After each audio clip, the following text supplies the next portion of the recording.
नमस्कार मित्रांनो, अमोल विनायकराव देशमुख या यूट्यूब चॅनलवर आपल्या सर्वांचे सहर्ष स्वागत। आज आपल्यासमोर एक कथा ठेवत आहे। कथेचं शीर्षक आहे म्हातारी। शहापूर म्हणजे बाजाराचं आणि व्यवहार जोपासणारं मोठं ठिकाण। दोन मोठ्या शहराला जोडणाऱ्या लांबलचक चकचकीत तितक्याच रुंद असलेल्या डांबरी रस्त्याला फेकलं होतं त्यानं लांब लोक। त्याच्या भोवती जवळपास 12-13 गावं होती। त्यामुळं या सऱ्या गावाचं मेन ठिकाण होतं ते। रोज कुठले न कुठले खटल्याचे नोकरीवाले, कारागीर, व्यापाऱ्यापासून ते गिऱ्हाईक शहापूरला यायचे। बँक, पोलीस स्टेशनं, दवाखाने, बीट आणि अजून बऱ्याच गोष्टी होत्या तिथं जाऊन लोक त्याची कामं करत।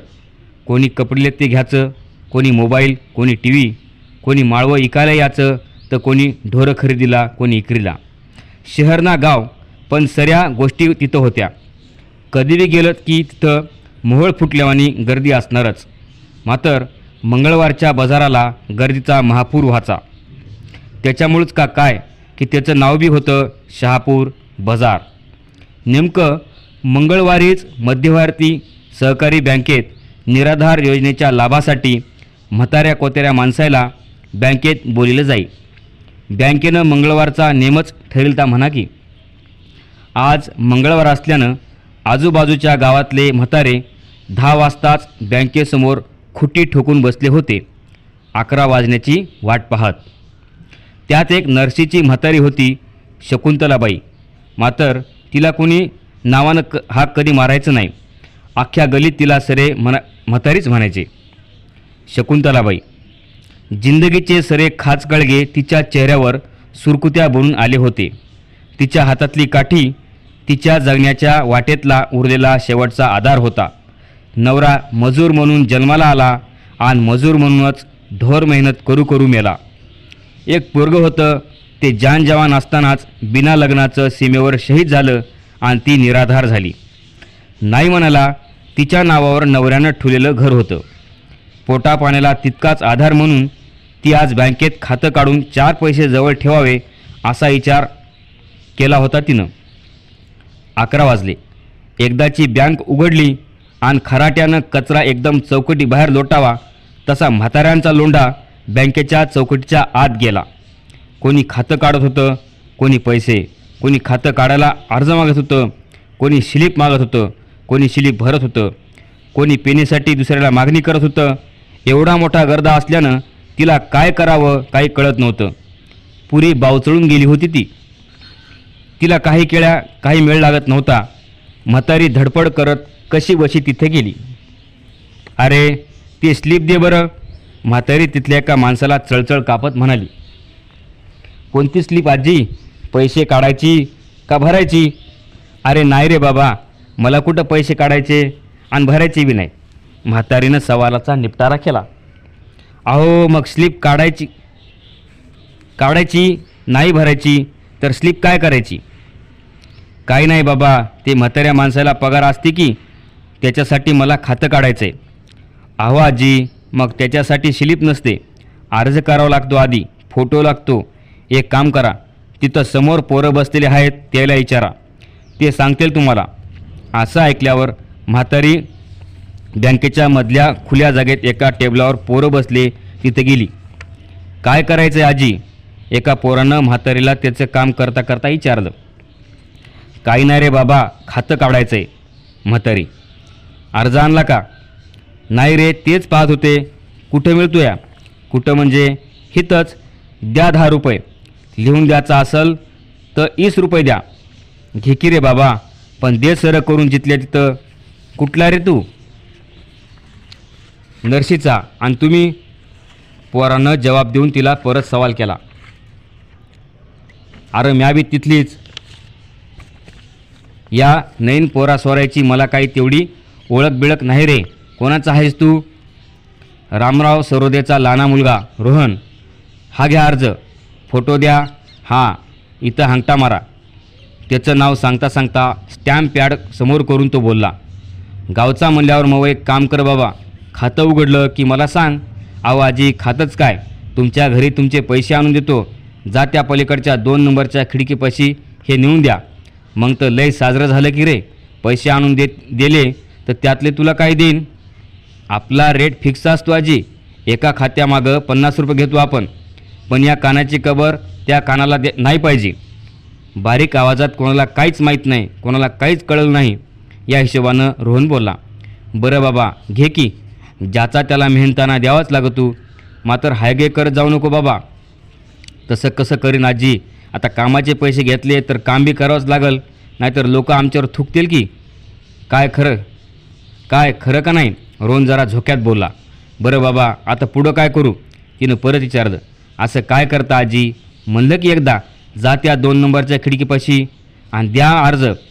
तो म्हातारीला बोलला आणि सहज त्याच्याजवळ बसलेल्या पोराला म्हणला, मायला हे म्हातारे कोतिरे डोकचले खातेत. त्याचं बोलणं ऐकून काउंटरपाशी गेली ती.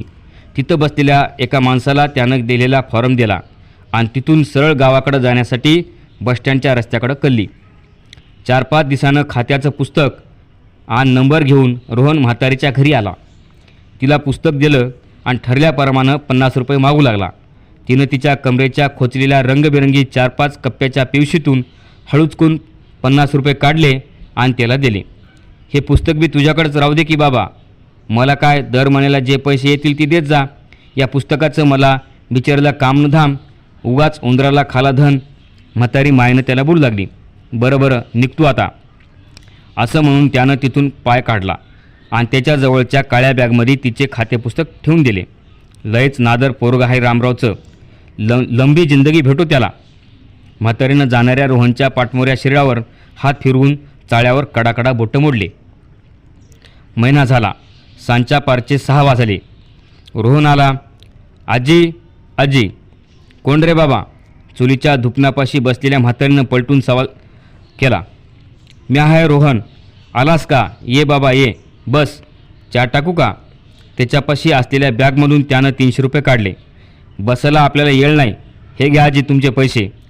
त्याच्याकडून म्हातारीनं पैसे घेतले. त्याच्या हातात नेहमीवानी 50 रुपये टेकले आणि तिथून रोहन जाऊ लागला. थोडा पुढं गेला आणि मध्येच मागं फिरला आणि म्हातारीला म्हणला, हां आजी, पुढच्या महिन्यापासून 25 रुपये वाढणार आहेत. तुम्ही मला आता 75 रुपये देत जा. बरं बाबा, देते की. म्हातारी हसून बोलली. मग रोहन सटकन तिथून निघून जाऊ लागला आणि तितक्यात वाटत असलेल्या दगडाला त्याचा पाय लागला. त्याच्या अंगठ्याला ठेच लागली. रगत भळभळा वाहू लागलं. तो जोरात ओरडला, मायो. त्याचा आवाज म्हातारीनं ऐकला. ती धडपड करीत आली. काय झालं बाळा रोहन. आणि तिनं त्याच्याकडं पाहिलं. त्याचं बोट ठेचकाळलं होतं. ती घरात गेली. एक चिंदूक आणि हळद घेऊन आली. त्याच्या बोटाला हळद लावून चिंदूक बांधून म्हणली, किती गडबड करतोस रे बाबा, जरा दमनं चालव माणसानं. चिंदूक बांधत ती समजावू लागली. पण रोहन ऐकण्याच्या धुंदीत नव्हता. तो फक्त हो म्हणला आणि परत घराच्या बाहेर पडला. आता दर महिन्याला रोहन तिला 300 रुपये आणून देऊ लागला. 300मधून बी ती रोहनला पैसे आणून द्यायचे. 50 रुपये किंवा 75 रुपये द्यायची. म्हातारीच्या खात्यावर न कोणती एंट्री होती, न पैसे काढण्याच्या स्लिपवर कोणता अंगठा. आणि तिनं बी कधी त्याला विचारपूस केली नाही की तिला पगार म्हणून किती पैसे आलेत आणि तो तिला हातावर किती टेकवत आहे. जवळपास 3-4 वर्ष हे सरळ चालू लागलं. खरं तर निराधार योजनेच्या लाभार्थ्याला 600 रुपये मिळायचे. मध्यवर्ती सहकारी बँकेमध्ये रोहनवाणी असे लयजण होते. एजंट म्हणून काम करत, थोडा बहुत पैसा मॅनेजरला देत आणि उरलेला माल खिशात दाबत.